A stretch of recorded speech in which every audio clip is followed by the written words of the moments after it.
Hello friends, welcome to our channel learn English with S K sir. Students, HTET, PGT, TGT और PRT तीनों में English के common 15 question आते हैं English language के यानी इंग्लिश ग्रामर के। तो स्टूडेंट्स, अब हम आपके लिए क्विक रिवीजन वाली वीडियो लेके आएंगे ताकि आपको हर ग्रामर का टॉपिक जो है वो एक ही वीडियो में क्लियर हो जाए। तो आज हम आपके लिए मॉडल्स का टॉपिक लेकर आए हैं। मॉडल्स में जैसे आपको पता है स्टूडेंट्स, मॉडल ऑक्सिलरी में will, shall, would, should, can, could, may, might, must, need, use to, dare और ऑट टू आते हैं। 13 मॉडल्स होते हैं। तो क्विक रिवीजन के लिए हम आज आपके लिए एक मॉडल्स एट ए ग्लांस का टॉपिक लेकर आए हैं कि मॉडल्स एक झलक के रूप में, और उसी में आपको जो है मॉडल्स का पूरा टॉपिक जो है वो क्लियर हो जाएगा। और मॉडल्स में स्टूडेंट्स जो है क्वेश्चन पक्का आता है, तो यानी 1-2 नंबर के क्वेश्चंस जो हैं वो मॉडल्स में से ज़रूर आते हैं। तो स्टूडेंट स्टार्ट करते हैं आज का हमारा video models at a glance. अब बात करते हैं हम एक्सप्रेशन और मॉडल टू बी यूज्ड। यदि सेंटेंस में हमें ये मिलता है तो हम कौन सा मॉडल यूज करेंगे, इस तरह से आज हम बात करेंगे। वैसे तो स्टूडेंट्स आपको पता है मैंने आपको 13 मॉडल्स बताए हैं, और वो 13 मॉडल्स जो हैं उसके लिए 13 वीडियोज भी लग सकते हैं अगर हम एक एक मॉडल्स को करें। लेकिन आज हम उन सभी मॉडल्स को जो है एक ही वीडियो में कवर कर रहे हैं।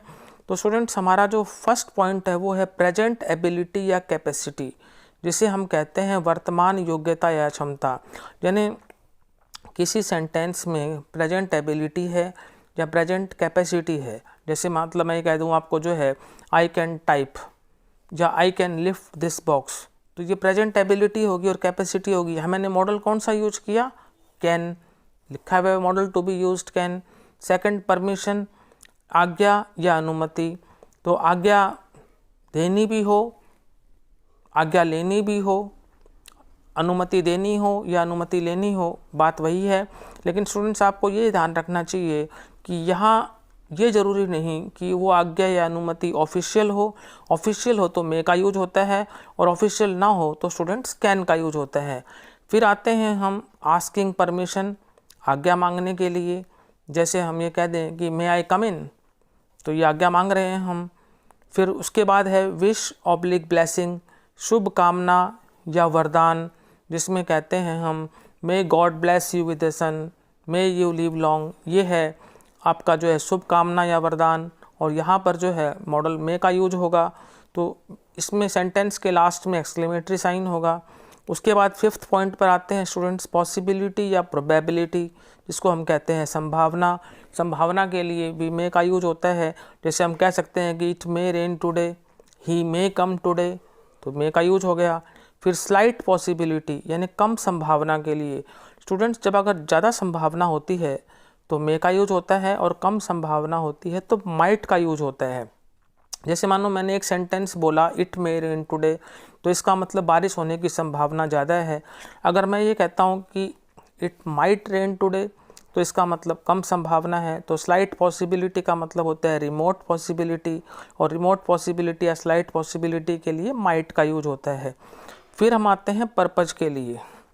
पर्पज यानी उद्देश्य, और सो दैट के बाद यानी प्रेजेंट हो यानी वर्ब की फर्स्ट फॉर्म हो, तो स्टूडेंट्स जो है फिर मे का यूज होगा। जैसे मैं कह दूं कि he works hard so that he may pass, वो मेहनत करता है तो उसका पर्पज क्या है कि वो पास हो जाए। तो अब आपने देखा कि वर्क्स, मैंने बोला ही वर्क्स, वर्क के साथ एस लगा दिया तो प्रेजेंट में हो गया ये, तो प्रेजेंट में हो गया, और पर्पज हो गया तो मे लगा दिया। अब बात आती है पर्पज ऑफ द पास्ट की। अभी हमने पर्पज ऑफ प्रेजेंट किया, अब पर्पज ऑफ पास्ट की कर देते हैं।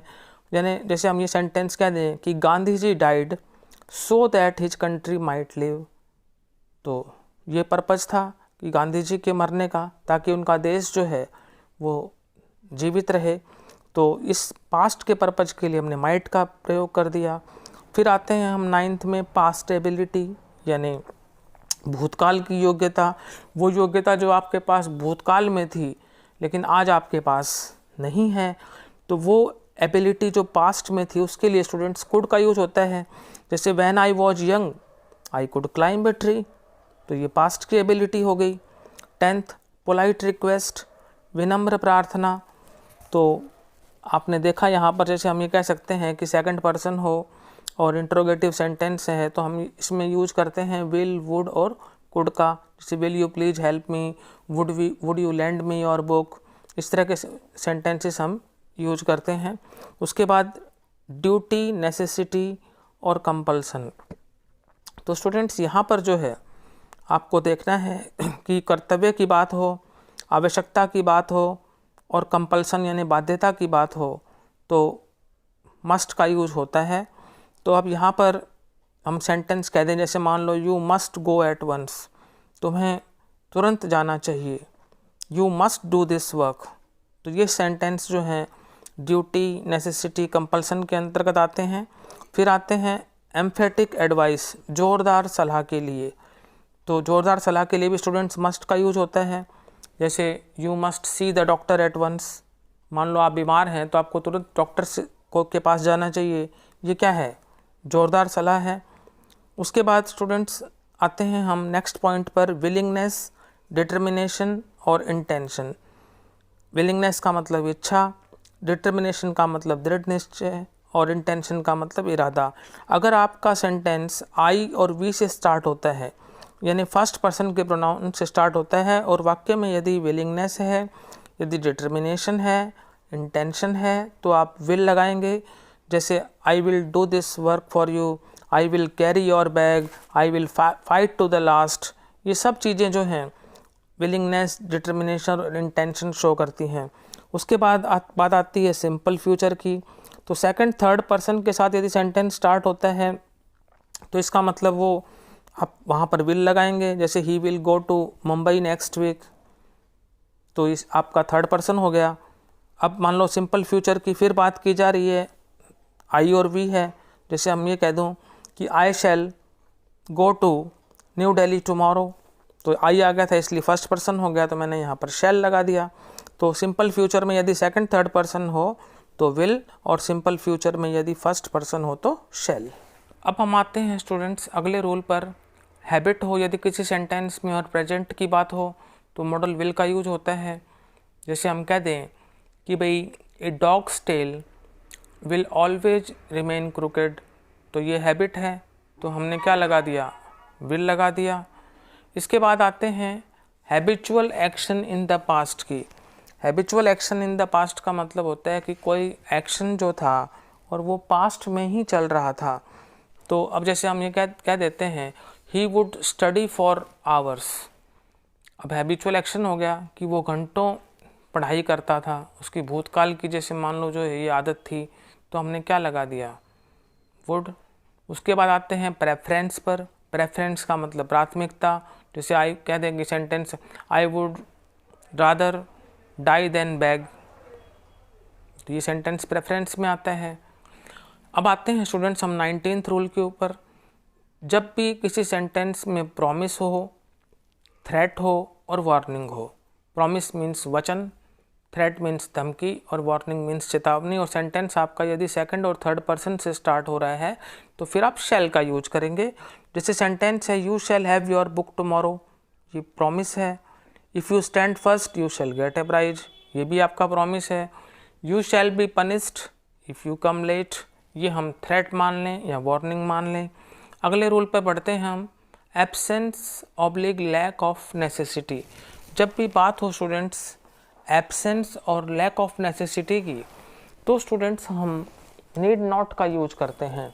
जैसे हम ये कह सकते हैं यहाँ पर you need not have watered the plant, look it is raining now. तुम्हें पौधों को पानी देने की ज़रूरत नहीं थी, देखो वर्षा हो रही है। यानी यहाँ पर आवश्यकता का अभाव है, और आवश्यकता का अभाव हो तो स्टूडेंट्स हम नीड नॉट का यूज करते हैं। उसके बाद आते हैं हम एब्सेंस ऑफ करेज, साहस का अभाव, साहस की कमी। तो स्टूडेंट्स जब भी साहस का अभाव हो, साहस की कमी हो तो डेयर नॉट का यूज होता है। जैसे सेंटेंस हम कह सकते हैं he dare not speak the truth, उसमें सत्य बोलने का साहस नहीं है। हम ये कह सकते हैं कि मैं किसी गुस्सैल व्यक्ति का सामना नहीं कर सकता, यानी मेरे अंदर किसी गुस्सैल व्यक्ति का सामना करने का साहस नहीं है।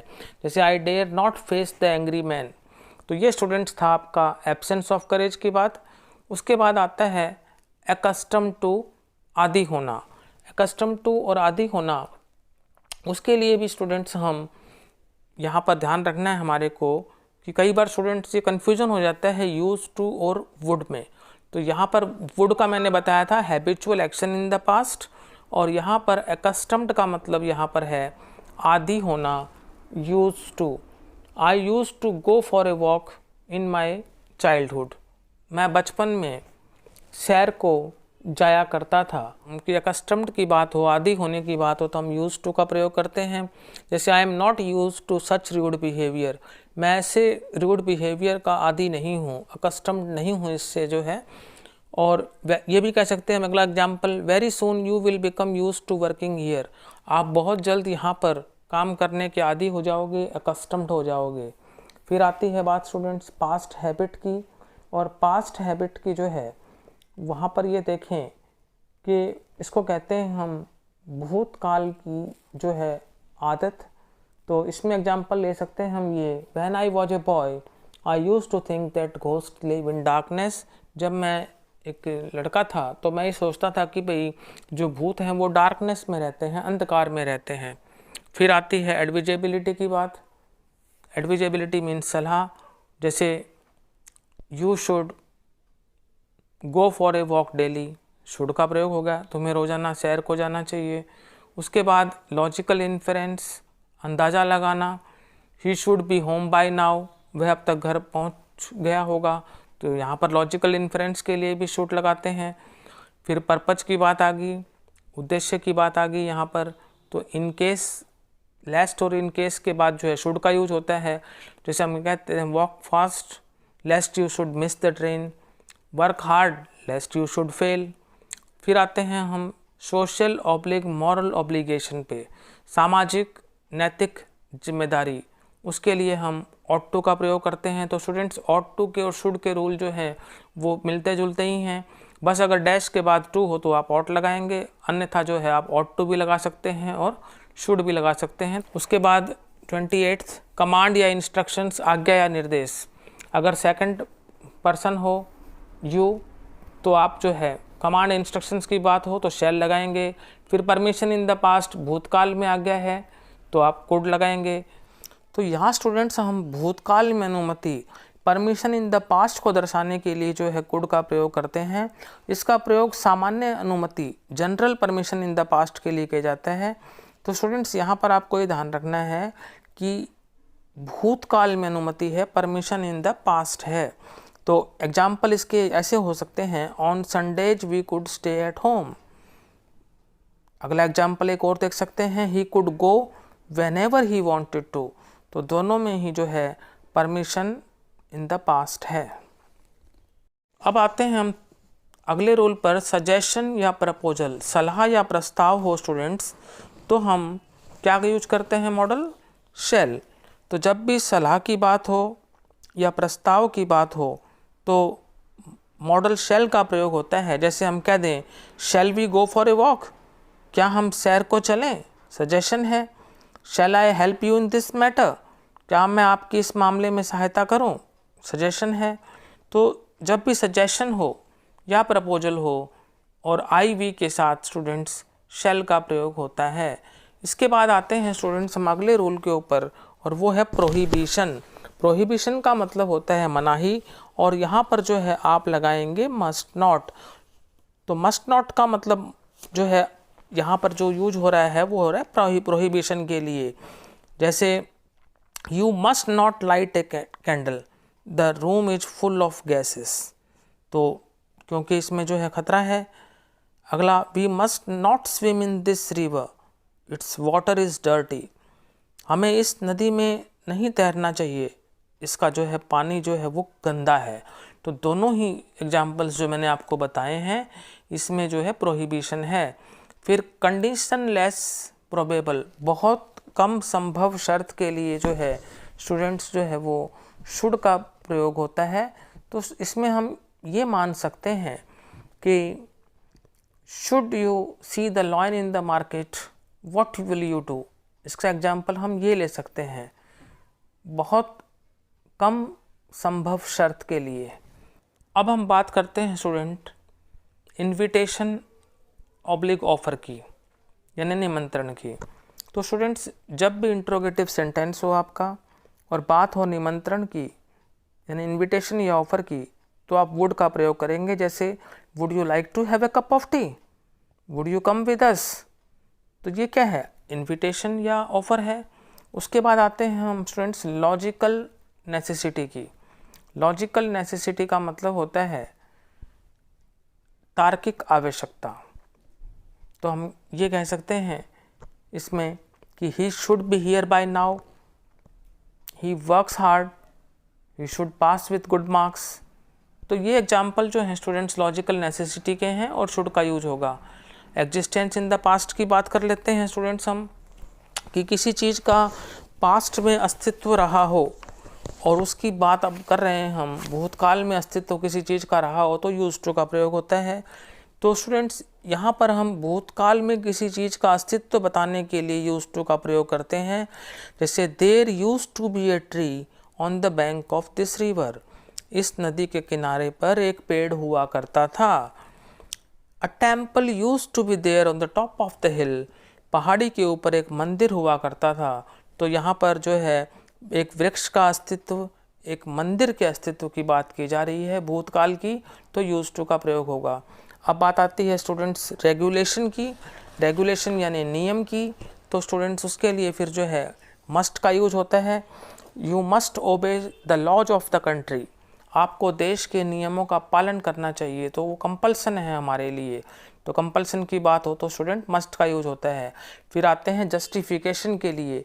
जस्टिफिकेशन न्यायोचितता की बात की जा रही है यहाँ पर, तो उसके लिए स्टूडेंट्स जो है शुड का प्रयोग होता है। आपको ये ध्यान रखना चाहिए कि जब भी जस्टिफिकेशन की बात हो तो आप क्या करेंगे, शुड का प्रयोग करेंगे। अब आते हैं हम 38 पर, सर्टेनिटी और निश्चितता। यदि आपको किसी वाक्य में सर्टेनिटी मिले और निश्चितता मिले तो स्टूडेंट्स मस्ट का यूज होता है। ये बात आपको क्लियरली ध्यान में रखनी है। तो जब भी सर्टेनिटी हो तो आप क्या करेंगे, मस्ट। एग्जाम्पल देख लेते हैं। He must be in the house, the lights are on, वह घर पर होना चाहिए, बत्तियां जो हैं वो चालू हैं। तो इसका मतलब क्या होगा, सर्टेनिटी है उसके घर में होने की। शी वर्क्स हार्ड, वो मेहनत करती है। She must pass in first division, उसको फर्स्ट डिवीज़न में पास होना चाहिए, तो मेहनत करती है, तो सर्टेनिटी है कि वो फर्स्ट डिवीज़न में पास होगी। नेक्स्ट आते हैं स्टूडेंट्स हम डिससेटिस्फैक्शन ऑब्लिक रिप्रोच। यदि किसी सेंटेंस में आपको डिससेटिस्फैक्शन मिले, रिप्रोच मिले, यानी संतोष या आलोचना मिले, तो स्टूडेंट्स आप माइट का यूज करेंगे। जैसे एग्जाम्पल हम ले सकते हैं, you might care a little more about your health, आपको अपने स्वास्थ्य के बारे में जो है थोड़ा सा और ध्यान रखना चाहिए। यानी आप जो है अपने स्वास्थ्य के बारे में थोड़ा और ध्यान रख सकते हैं। He wasted his time, he might study hard instead, उसने अपना समय बर्बाद कर दिया, वह इसके बजाय अपनी पढ़ाई कर सकता था, अपना अध्ययन कर सकता था। तो डिससेटिस्फैक्शन व्यक्त किया जा रहा है, रिप्रोच व्यक्त किया जा रहा है, तो हमने क्या लगा दिया यहाँ पर, माइट। अब बात आते हैं स्टूडेंट्स कैन के पास्ट की। यानी आपको जहाँ कैन का यूज करना होता है, अगर कोई सेंटेंस जो है फिर वो इनडायरेक्ट स्पीच में हो जाता है, तो स्टूडेंट्स फिर कैन के पास्ट के रूप में कुड का यूज होता है। जैसे मैं ये कह दूं कि I can finish the task in a day, तो मेरे अंदर ये कैपेबिलिटी है कि मैं ये काम एक दिन में कर सकता हूँ। लेकिन अगर ये कह दूं मैं कि he said that he could finish the task in a day, तो हमने क्या कर दिया, डायरेक्ट स्पीच को जब इनडायरेक्ट स्पीच में करते हैं तो कैन को हम कुड में चेंज कर देते हैं। तो फिर हम कह देते हैं कि कुड यहाँ पर जो है वो कैन का पास्ट है, यानी कैन के पास्ट के रूप में कुड का यूज होता है। अब हम आते हैं लास्ट, पास्ट ऑफ शेल। जैसे भी हमने किया, पास्ट ऑफ कैन जो है वो कुड होता है और पास्ट ऑफ शेल जो है वो शुड होता है। जब हम इनडायरेक्ट स्पीच में करेंगे तो शेल के पास्ट के रूप में शुड का प्रयोग करेंगे। जैसे अब ये कह सकते हैं हम कि I shell win A scholarship. अब इसका अगर इनडायरेक्ट स्पीच करते हैं तो I said that I should win A scholarship, तो शैल को हमने किस में चेंज कर दिया, शुड। और शुड यहाँ पर क्या है, शैल का पास्ट है। तो स्टूडेंट्स आज हमने सभी मॉडल्स के रूल जो हैं वो एक ही वीडियो में बहुत ही ब्रीफली किए और पूरी कोशिश की कि मॉडल का सारा कंसेप्ट जो है वो आपको एक ही वीडियो में मिल जाए, मॉडल्स का निचोड़ जो है आपको एक ही वीडियो में मिल जाए। स्टूडेंट्स पूरी कोशिश यही रहेगी कि आपको जो है ये सारे मॉडल्स जो हैं आज के वीडियो में क्लियर हो गए होंगे। और यदि आपको आज का हमारा वीडियो पसंद आया तो इसे लाइक करें, शेयर करें और हमारे चैनल को सब्सक्राइब करें। Thank you.